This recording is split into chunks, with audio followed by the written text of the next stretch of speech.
Breaking news చూస్తున్నాం. ఇటు Iran Israel మధ్య దాడులు తారా స్థాయికి చేరుకున్నాయి. ఇటు తెహ్రాన్లోని ఇరాన్ పార్లమెంట్ బిల్డింగ్ పై ఇజ్రాయెల్ దాడులు చేసింది. ఆ పార్లమెంటు భవనం నుంచి ఎగిసిపడుతున్న మంటలకు సంబంధించిన విజువల్ని మనం చూస్తున్నాం. ఇప్పుడు ఇటు గల్ఫ్ దేశాలపైన కూడా ఇటు దాడులను కొనసాగిస్తుంది ఇరాన్. ఇటు ఇరాక్లోని అరబ్లాలో ఇటు యుఎస్ స్థావరాలపైన ఇరాన్ దాడి చేసింది. ఇటు ఎర్బిల్లోని యుఎస్ ఎయిర్ బేస్పై డ్రోన్స్తో దాడులను కొనసాగిస్తుంది ఇరాన్. ఇటు ఖాన్జాద్లో ఒక హోటల్ పైన ఇరాన్ డ్రోన్ అటాక్ చేసింది. అలాగే ఇటు అమెరికన్ సైనికులు ఉన్నారన్న సమాచారంతో ఆ దాడి చేసినట్టు తెలుస్తుంది. ఇటు సౌదీ అరేబియాలోని క్యాపిటల్ రియాద్లో కూడా ఇటు అమెరికన్ ఎంబసీని టార్గెట్ చేస్తూ డ్రోన్లతోని ఇటు ఇరాన్ దాడులు చేసింది. 2 డ్రోన్లతోని ఇటు ఎంబసీపై విరుచుకుపడింది ఇరాన్. ఇటు రియాద్లో కూడా హై అలర్ట్ని ప్రకటించారు ఇటు భద్రతా బలగాలు. సో మొత్తం మీద ఇటు సౌదీ అరేబియా అలాగే ఇటు ఇరాన్ పార్లమెంట్కి సంబంధించిన ధ్వంసానికి సంబంధించిన విజువల్స్ని మనం చూస్తున్నాం. అలాగే ఇటు ఇరాన్ ఇజ్రాయెల్ని కూడా భారీ ఎత్తున మిసైల్స్తోని దాడి చేసింది. ఇటు కొన్ని వీడియోస్ సోషల్ మీడియా మాధ్యమంలో వస్తున్న కొన్ని వీడియోస్ని చూస్తే కనుక ఇటు ఇజ్రాయెల్ గాజాగా మారిపోయిందా? గతంలో మనం గాజాకి సంబంధించిన వీడియోస్ని చూసాం. ఆ బిల్డింగ్స్ పూర్తిగా ఆ బిల్డింగ్స్ అన్నీ కూడా ధ్వంసం అయిపోయిన వీడియోలను చూసాం. అలాంటి వీడియోస్ ప్రస్తుతానికి ఇటు ఇజ్రాయెల్కి సంబంధించి కూడా అలాంటి వీడియోస్ని చూస్తున్నాం. మరొక పక్క ఇటు ఇరాన్ పార్లమెంట్కి సంబంధించి వీడియోస్ని చూస్తున్నాం. గతంలో ఇదే పార్లమెంట్లో ఇరాన్కి సంబంధించిన మంత్రులు, అసెంబ్లీకి సంబంధించిన మెంబర్స్ అమెరికా ఫ్లాగ్ అలాగే బ్రిటన్ ఫ్లాగ్స్ని ఇదే పార్లమెంట్లో వాళ్ళు కాల్చారు. మంట ఇటు ఆ పోస్టర్స్ని కూడా కాల్చడం జరిగింది. ఒక్కసారి ఆ పార్లమెంట్కి సంబంధించిన విజువల్స్ అలాగే ఇటు రియాద్లోని ఎంబసీకి సంబంధించిన విజువల్స్ని ఒక్కసారి చూసే ప్రయత్నం చేద్దాం.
రైట్, ఇటు రియాద్ ఎంబసీకి సంబంధించిన విజువల్స్ని మనం చూస్తున్నాం. ప్రస్తుతానికి ఇటు రియాద్లో యుఎస్ ఎంబసీ ప్రస్తుతానికి మంటల్లో మునిగిపోయింది. చూడొచ్చు మనం 2 డ్రోన్స్ని ఇటు ఇరాన్ వాడినట్టు తెలుస్తుంది. 2 డ్రోన్స్తోని ఇటు రియాద్కి సంబంధించిన యుఎస్ ఎంబసీని టార్గెట్ చేశారు. మొత్తం మీద ఇటు పార్లమెంట్ని అటాక్ చేసిన వెంటనే ఇటు రివెంజ్గా అమెరికాకు సంబంధించిన ఎంబసీలను టార్గెట్ చేస్తూ ఇరాన్ దాడులు చేస్తుంది.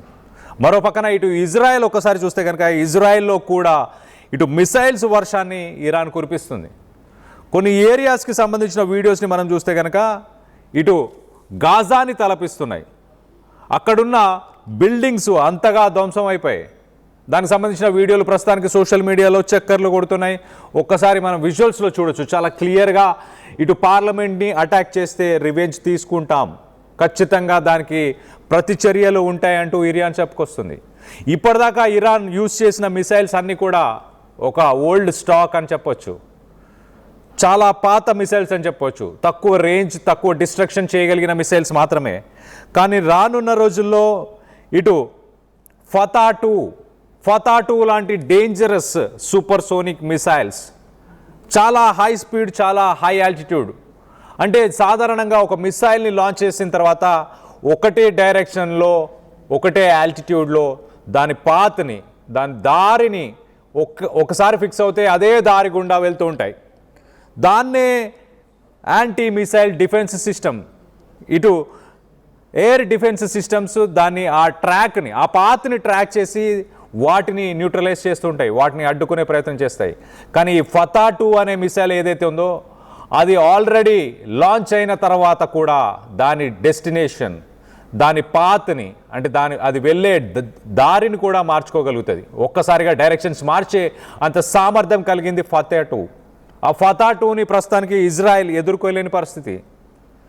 ఇటు ఎంబెసీలని టార్గెట్ చేసుకుంటూ ఒక 2 డ్రోన్స్ని మాత్రమే ఇటు ఇరాన్ యూజ్ చేసినట్టు తెలుస్తుంది. మరో పక్కన ఇటు dear Pakistani brothers expand your protest against the US and Israel. So మొత్తానికి అయితే ఇటు పాకిస్తాన్ అలాగే ఇరాన్ బార్డర్ పరిసర ప్రాంతాల్లో కూడా ఇటు ఇజ్రాయెల్కి సంబంధించిన ఫైటర్ జెట్స్ ఇటు పాకిస్తాన్ ఎయిర్ స్పేస్లో కూడా ఎంటర్ అయినట్టు తెలుస్తుంది. సో ఒక్కసారిగా ఇటు పాకిస్తాన్ అలర్ట్ అయిపోయింది, మా ఎయిర్ స్పేస్లో మా పర్మిషన్ లేకుండా గనక ఇటు ఇజ్రాయెల్ ఫైటర్ జెట్స్ వస్తే వాటిని కాల్చి పారేస్తామంటూ చెప్పుకొచ్చే ప్రయత్నం చేస్తుంది. మరో పక్కన ఇటు అమెరికాకు సంబంధించిన మిలిటరీ బేసెస్ ఏవైతే ఉన్నాయో వాటిని టార్గెట్ చేసింది ఇమీడియట్గా. ఇటు ఇరాన్ పార్లమెంట్ని టార్గెట్ చేసిన వెంటనే ఇటు పార్లమెంట్, ఇటు అమెరికన్ ఎంబసీలని టార్గెట్ చేశారు. సో మొత్తం మీద ఇటు ఇటు ఇరాన్కి సంబంధించిన జనరల్ జబ్బారీ ఒక స్టేట్మెంట్ ఇచ్చారు. ఇప్పటిదాకా ఫస్ట్ సెకండ్ జనరేషన్స్కి సంబంధించి 3000 మిసైల్స్ని రిలీజ్ చేశాం, ఇప్పటిదాకా 3000 మిసైల్స్ని వాడామంటూ ఇటు జనరల్ జబ్బారీ చెప్పుకొస్తున్నారు. 3000 మిసైల్స్ అలాగే 10,000 డ్రోన్స్ని ఇప్పటిదాకా యూజ్ చేశారు. 10,000 డ్రోన్స్ని అలాగే 3,000 మిసైల్స్ని ప్రస్తుతానికి జనరల్ జబ్బారీ అఫీషియల్గా ఒక స్టేట్మెంట్ ఇచ్చారు.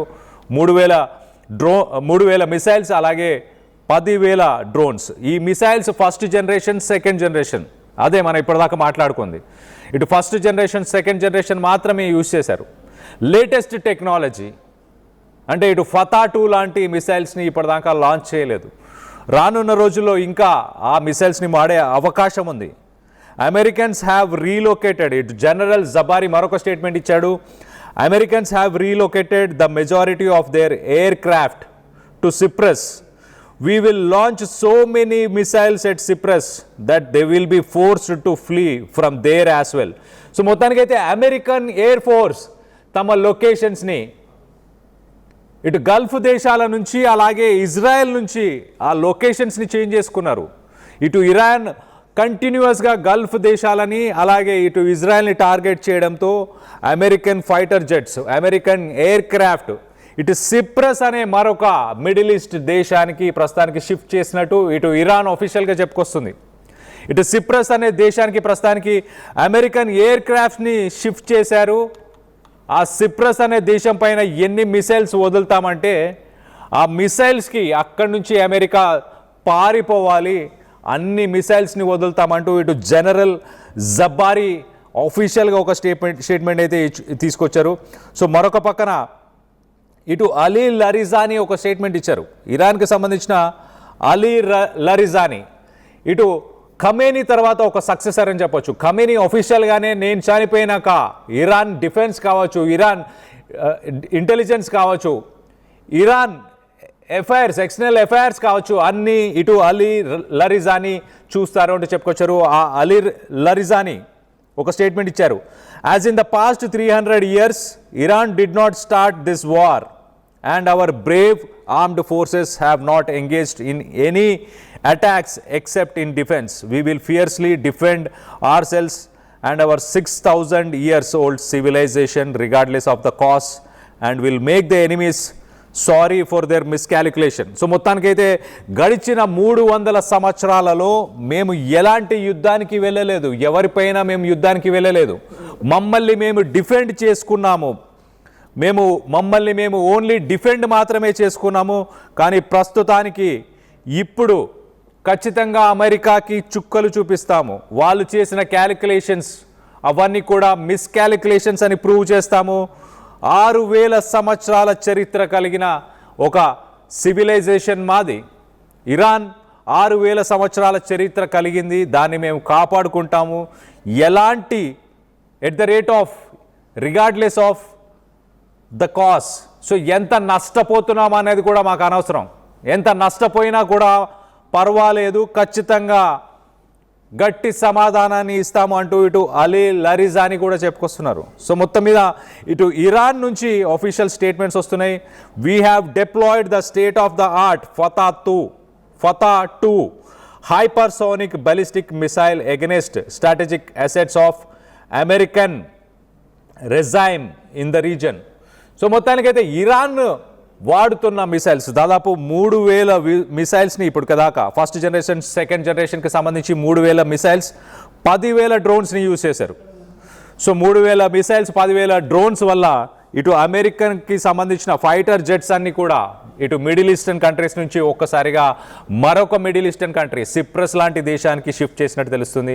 ఇరాన్కి సంబంధించిన ఒక జనరల్ కూడా చాలా క్లియర్గా సిప్రస్ అనే దేశం మీద ఇన్ని మిసైల్స్ వదులుతామంటే అమెరికా అక్కడి నుంచి పారిపోవాల్సిన పరిస్థితి.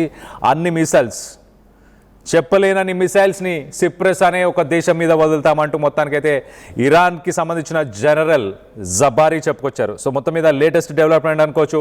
ఇటు ఇరాన్ పార్లమెంట్ని టార్గెట్ చేస్తూ ఇజ్రాయెల్ అమెరికా దాడులు చేస్తే ఇటు సమాధానంగా అమెరికన్ ఎంబసీలు ఏవైతే రియాద్ సౌదీ అరేబియాలో ఉన్న అమెరికన్ ఎంబసీని టార్గెట్ చేస్తూ 2 డ్రోన్స్ని మాత్రమే ఇటు ఇరాన్ సంధించింది.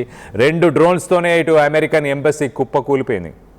కింద రైట్ సైడ్ బాక్స్లో మనకు కనిపిస్తున్న విజువల్లో మనం చూడొచ్చు ఇటు అమెరికన్ ఎంబసీకి సంబంధించిన ఆ విజువల్లో ఆ మంటలు ఎంతగా ఎగిసిపడుతున్నాయి. రెస్క్యూ ఆపరేషన్స్ అక్కడికి చేరుకున్నాయి.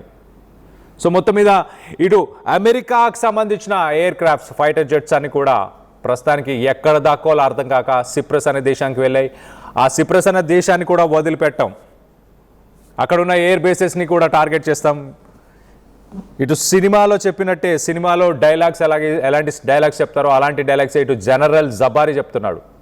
ఎన్ని మిసైల్స్ వదులుతామో చూడండి, అమెరికా ఎక్కడ తల దాచుకోవాలో అర్థం కాని సిచ్యువేషన్, అలాంటి పరిస్థితులు తీసుకొస్తామంటూ చెప్పుకొచ్చే ప్రయత్నం చేస్తున్నారు. మొత్తం మీద దానికి సంబంధించిన విజువల్స్ని ఒక్కసారి చూసే ప్రయత్నం చేద్దాం.